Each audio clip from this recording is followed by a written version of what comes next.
Hello everyone. आज हम topic पढ़ने वाले हैं एक्लेशिया।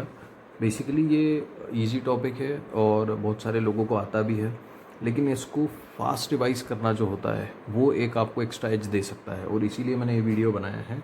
इसके अंदर सिंपल सी चीज़ है। एक्लेशिया के अंदर क्या होता है, जो लोअर ईसोफेजियल स्फिंक्टर होता है, ये बनाइए ईसोफेगस, ये स्टमक, ये लोअर ईसोफेजियल स्फिंक्टर, वो जो रहता है वो उसका कॉन्ट्रैक्शन जो है वो बढ़ जाता है, मतलब वो रिलैक्स नहीं हो पाता है। ठीक है, ये होता है एक्लेशिया। क्यों नहीं हो पाता है? क्योंकि उसमें माइंट्रिक और ऑर्बैक प्लेक्सस जो रहते हैं वो एब्सेंट हो जाते हैं। ठीक है, जो इनहिबिटरी रहते हैं बेसिकली, अगर ये चीज़ जो है ये नहीं हो पाता। ठीक है, ये तीन टाइप के होते हैं। एक होता है क्लासिक एक्लेशिया, एक होता है पैन इसोफेजियल प्रेशराइजेशन, और एक होता है स्पास्टिक एक्लेशिया। अब इसको याद रखने के लिए अपनों ने बहुत सिंपल निमोनिक बनाया है। क्लासिक तो सिंपल सी बात है, क्लासिक कोई भी चीज़ होती है मतलब जो सबसे पुरानी चली आ रही हो। फॉर एग्जांपल जो लोअर इसोफेजियल स्फिंक्टर रहता है भैया, वो रिलैक्स नहीं कर पा रहा है, पेरिस्टालसिस नहीं हो पा रहा है, खाना आगे नहीं बढ़ पा रहा है, दैट इज़ क्लासिक। ठीक है, जो हम डेफिनेशन में पढ़ते हैं। दूसरा है पैन इसोफेजियल प्रेशराइजेशन। अब इसको याद रखने के लिए हमने एक निमोनिक बनाया, और वो ये बनाया है कि सपोज एक मूवी थिएटर है, उस मूवी थिएटर के अंदर जो है सारे लोग एक साथ प्रेशर डालते हैं और यहाँ से बाहर निकलना चाहते हैं, एग्जिट गेट से बाहर निकलना चाहते हैं। तो वो जो प्रेशर आने लगेगा, वो उस प्रेशर को हम कहेंगे पैन इसोफेजियल प्रेशराइजेशन। अब मैं समझाता हूँ क्या हो रहा है। हो ये रहा है सर कि एलियस जो है वो रिलैक्स तो हो नहीं रहा है, लेकिन खाना आ रहा है। तो वो खाना अगर सब जगह प्रेशर लगाने वाला है, ठीक है, it is just like, imagine करोगे आप, तो यहाँ के जो लोग हैं वो थिएटर से बाहर ही जाना चाह रहे हैं। अगर वो एग्जिट ही करना चाह रहे हैं तो जो प्रेशर वो लगा रहे हैं वैसे ही खाना भी एक प्रेशर लगाएगा। जब एलियस जो है वो रिलैक्स नहीं हो पाएगा, that will cause increase in pressure in whole of the oesophagus, and that becomes pan oesophageal pressurisation. फिर तीसरा आता है हमारे पास स्पास्टिक एक्लेशिया। ये भी बड़ा सिंपल है।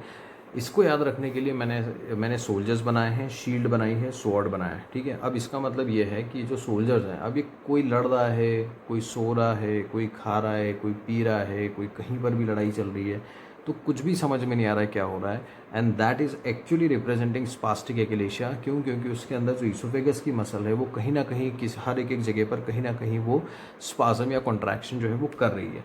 So that is spastic achalasia. तो तीन टाइप के एक्लेशिया हो गए हमारे पास। क्लासिक जो हमने डेफिनेशन में पढ़ा, पैन इसोफेजियल प्रेशराइजेशन जो थिएटर वाले लोग भाग रहे थे, और सोल्जर्स की जो आसपास लड़ाई हो रही है, अंधाधुंध जहाँ जो चल रहा है वो हो रहा है, दैट इज स्पास्टिक एक्लेशिया। अब एक और कैटेगरी होती है एक्लेशिया के टाइप्स की, ठीक है, और वो होती है प्राइमरी, सेकेंडरी और स्यूडो।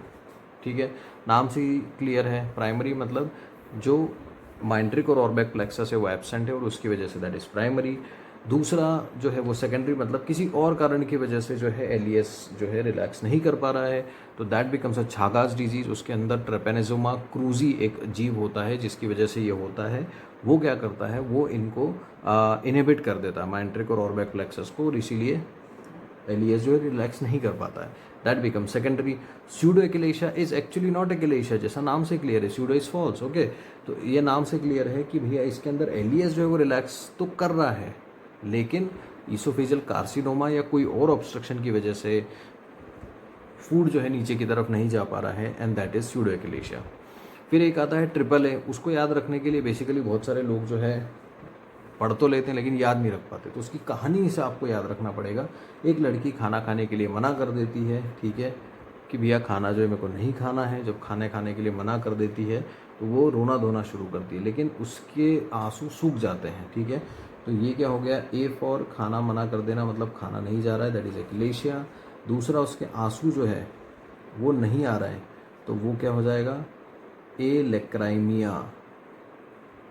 और तीसरा जो है उसी की किडनी, थोड़ा और अंदर जाके विजुलाइज करो तो मैंने उसी की टी शर्ट पर उसकी किडनी बनाई है, उसके ऊपर एडिनल ग्लैंड बनाया है, और वो जो है क्योंकि ये ना रो पा रही है ना खा पा रही है, तो डॉक्टर इंजेक्शन लगाता है ACTH, लेकिन उसकी किडनी जो एडिनल ग्लैंड है वो बोलता है नहीं मैं नहीं सुनूंगा। मतलब ACTH लगने के बाद भी ये नहीं सुनेगा। इसका मतलब ACTH की नहीं सुनेगा, मतलब ACTH रेजिस्टेंट। कौन नहीं सुनेगा, एड्रीनल इनसफिशियंसी। समझे? तो ये कहानी से आपको तीनों चीज़ याद रहेगी। जनरली हम याद तो रख लेते हैं, पढ़ भी लेते हैं, लेकिन बाद में कोई हमसे पूछता है तो वो नहीं याद आता है। तो ये कहानी अगर आपको याद है कि लड़की ने खाना नहीं खाया और उसकी टी शर्ट पे एड्रीनल ग्लैंड्स बने हुए थे, तो आप ये तीनों चीज़ें बाद में फिर से रेप्लिकेट कर पाओगे। अब हमारे पास बच रहा है तीसरा, ठीक है। अब क्लिनिकल फीचर बड़ा सिंपल सा है सर, अगर खाना नीचे नहीं जा रहा है तो खाना कहाँ जाएगा, ऊपर जाएगा, जिसको हम बोलेंगे रिगर्जिटेशन, ठीक है। पहले प्रॉब्लम जो आएगी वो लिक्विड्स में आएगी बाद में सॉलिड में आएगी। मतलब ऐसा क्यों, क्योंकि भैया जो सॉलिड है वो तो प्रेशर लगा के कहीं ना कहीं इसको बाहर कर जाएगा, लेकिन लिक्विड इतना प्रेशर नहीं लगा पाएगा। तो इसीलिए पहले जो है प्रॉब्लम आएगी खाना निकलने में तो पानी की आएगी, बाद में जो है वो सॉलिड की आएगी। ये क्वेश्चन आता है, आप कर सकते हो, कॉमन सेंस लगा सकते हो कि सॉलिड प्रेशर लगाएगा तो वो ठीक हो जाएगा। फिर सबसे कॉमन कॉम्प्लिकेशन क्या है, जिस तरीके से खाना ऊपर आ रहा है उसी तरीके से खाना जो है कभी लंग्स में भी जा सकता है, तो क्या हो सकता है, एस्पिरेशन न्यूमोनाइटिस, वही लिखा हुआ है। इन्वेस्टिगेशन ऑफ चॉइस क्या है, चूंकि लोअर इसोफेजियल स्फिंक्टर कॉन्ट्रैक्ट नहीं कर रहा है, it is a function of pressure, तो इसीलिए इन्वेस्टिगेशन ऑफ चॉइस रहेगी मैनोमेट्री।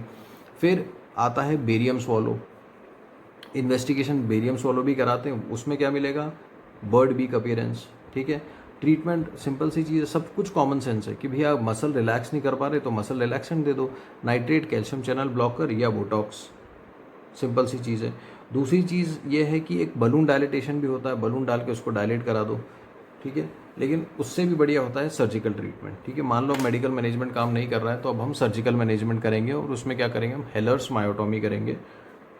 ओके, अब हेलर्स मायोटोमी में क्या होता है, हर कॉम्प्लिकेशन, हर सर्जरी का कॉम्प्लिकेशन उसका एक्सट्रीम पे चले जाओ तो वो कॉम्प्लिकेशन हो गया। हमने एलियस मसल को जो है मायोटोमी करी है, उसको रिलीज़ करा है। अब अगर वो ज़्यादा रिलीज़ कर दिया तो उससे क्या होगा, खाना ऊपर आने लगेगा तो GERD हो जाएगा। तो इसीलिए हेलर्स मायोटोमी की कॉम्प्लिकेशन क्या है, GERD। फिर एक लेटेस्ट एडवांसमेंट क्या है, वो है पोएम, ठीक है, पर ओरल एंडोस्कोपिक मायोटोमी। इसके अंदर क्या करें, हम कहीं इंसिजन वगैरह नहीं दे रहे हैं, मुंह से ही हम एंडोस्कोप डाल के अंदर जा रहे हैं, म्यूकोजा के अंदर जाके कट लगा रहे हैं, उससे मसल को रिलैक्स कर रहे हैं, that becomes per oral endoscopic myotomy. So this is in short all about achalasia. मैं सच कह रहा हूँ, इसको आप देख लोगे तो बहुत तेज़ी से पूरा टॉपिक रिवाइज हो जाएगा, याद भी रहेगा आपको, और क्वेश्चन भी बन जाएंगे आपके।